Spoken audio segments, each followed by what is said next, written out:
Everyone wants to make a lot of money and swim in a huge cluster of cash like Donald Duck. And what I've realized is that in order to make more money and to grow a jewelry business, there are only 4 ways. Number 1 is to increase your traffic. Essentially, how many people you attract via your organic posts, via your Facebook ads, TikTok ads, or your emails. Number 2 is to increase your conversion rate. Essentially, how many people you convert out of a specific number. If your conversion rate is 1%, that means you are going to convert 1% out of 100 people. If your conversion rate is 2%, that means you're gonna convert 2 people out of 100 people. The third way to make more money and to grow your jewelry business is through increasing your average order value. How much on average a person spends on your website. The more you are going to increase that number, the more revenue you will make and the more profit you are going to make.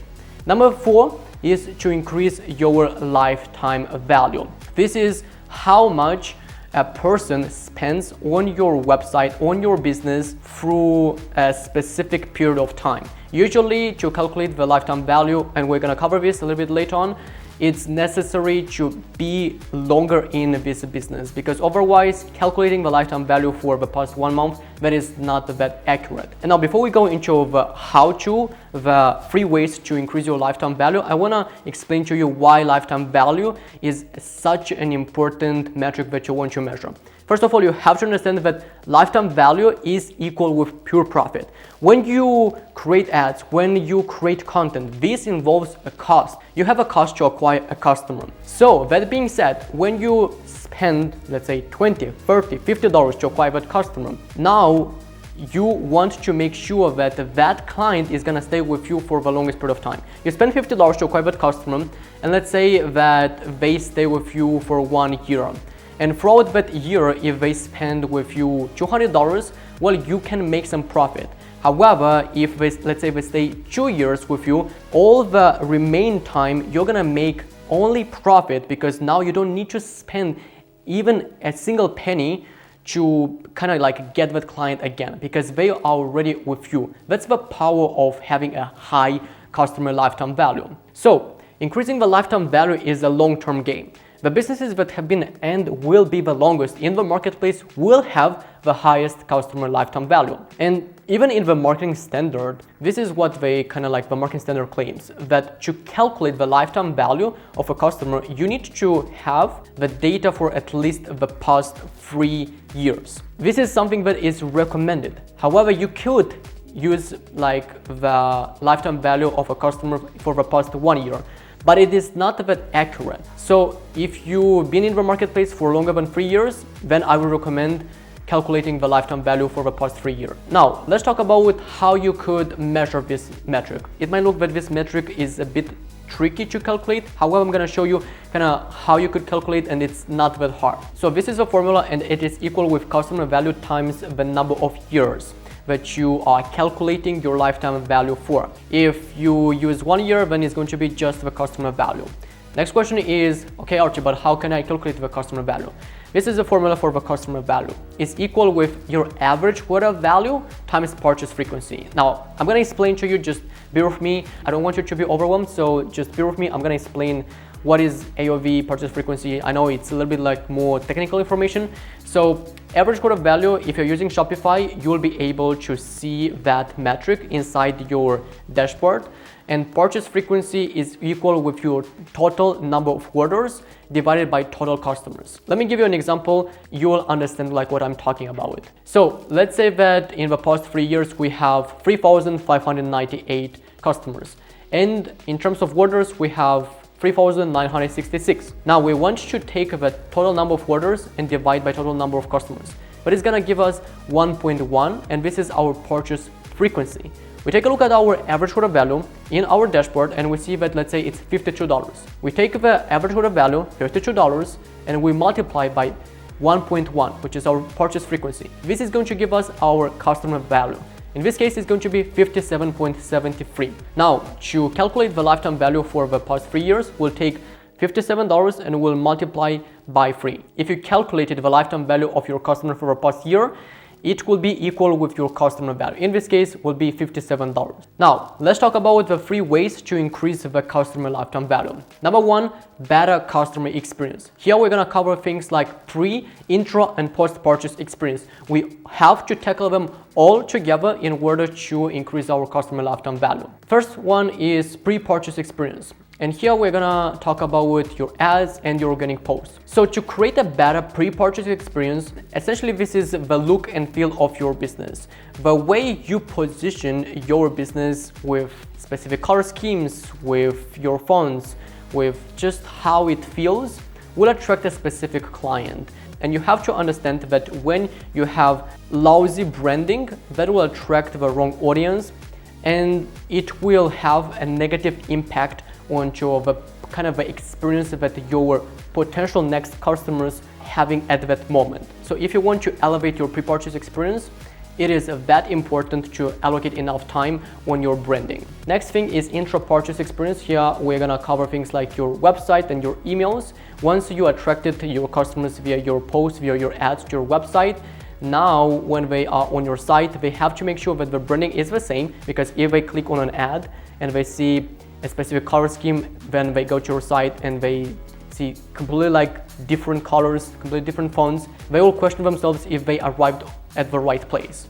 If they question themselves something like that, most likely they will leave your site quite fast, and that will increase your bounce rate. Essentially, you want to lower this metric as much as possible. If you have a bounce rate of 30-40%, that is a pretty good sign that people stay on your site long enough. And talking also about your emails, again, you want to keep within the branding, the same kind of color scheme, your font, the look and feel, and the list goes on. On your site, why it's so important to have a great website is because if they find the products that they like quite hard, it will decrease again like the likelihood of purchasing from you. Why do you want to make sure that you have a great website is because if someone goes to your site and it is hard for them to find the right product or to buy from you, it will decrease that intra-purchase experience and ultimately will lead to lower lifetime value of that client. So every single time when you make a harder process for them to buy from you, they will most likely want to leave your site.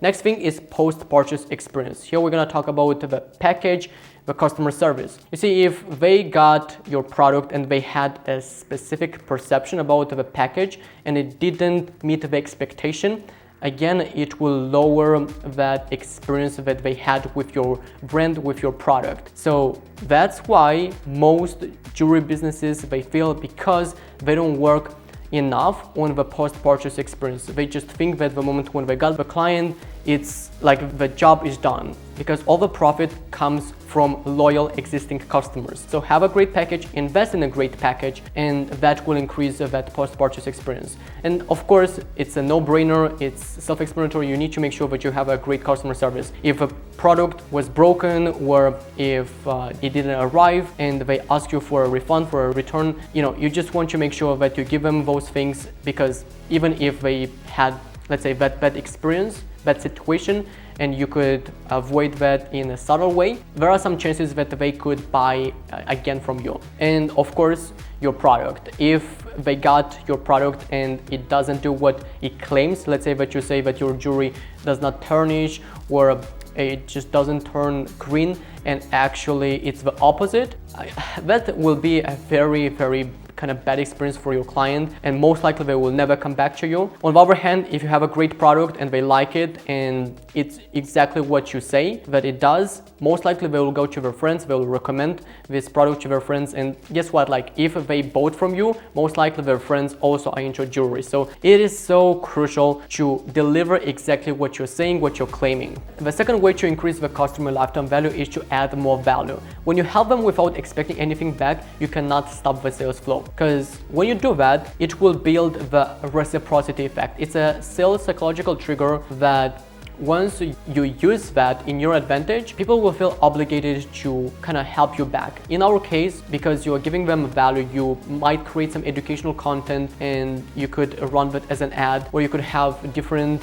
blogs on your site. By the way, I've noticed that blogs for jewelry brands, they work so well, where you help them with different questions, different concerns that they may have. For example, they don't know how to style the jewelry. You create a blog, you put it out there, and within that blog, you set some products, and because you are giving them advice and help, you come across as an authority, not just as another jewelry brand. And because you have different products that make sense in like within that blog kind of post, then they again will feel kind of obligated. Okay, this brand helped me a lot with my concerns, with my questions, and now I see also these products that I like them. Their next logical step is simply to buy and kind of help you out with your business and to support your business. And the third way to increase the customer lifetime value is by launching new products that your customers want. Here's an example. This particular earrings is a bestseller, and what we've noticed is that a lot of clients said that they would like to see other sizes for this particular product. So what we did is we created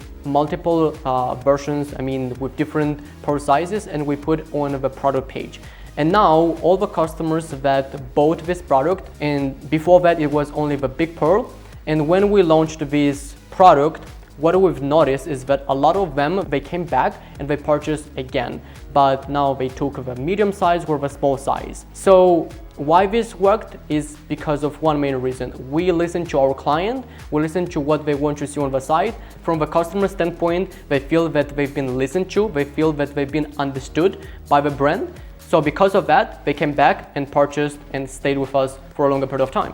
So you might think, okay, but what can you do? Well, one thing is of course to listen to your clients, and second way is to go, let's say, to Shopify or to go to your Google Analytics and look at what people are searching on your website. So on Shopify, if you go to reports, you have here a section that says top online store searches with no results. You want to look exactly at this, because if they search for specific terms and they did not see them on your site, this is a very, very good sign that those products might work quite well the moment when you launch them, because your clients are already looking for on your website. Now, this was a glimpse of my Zero to Hero program designed for jewelry brands.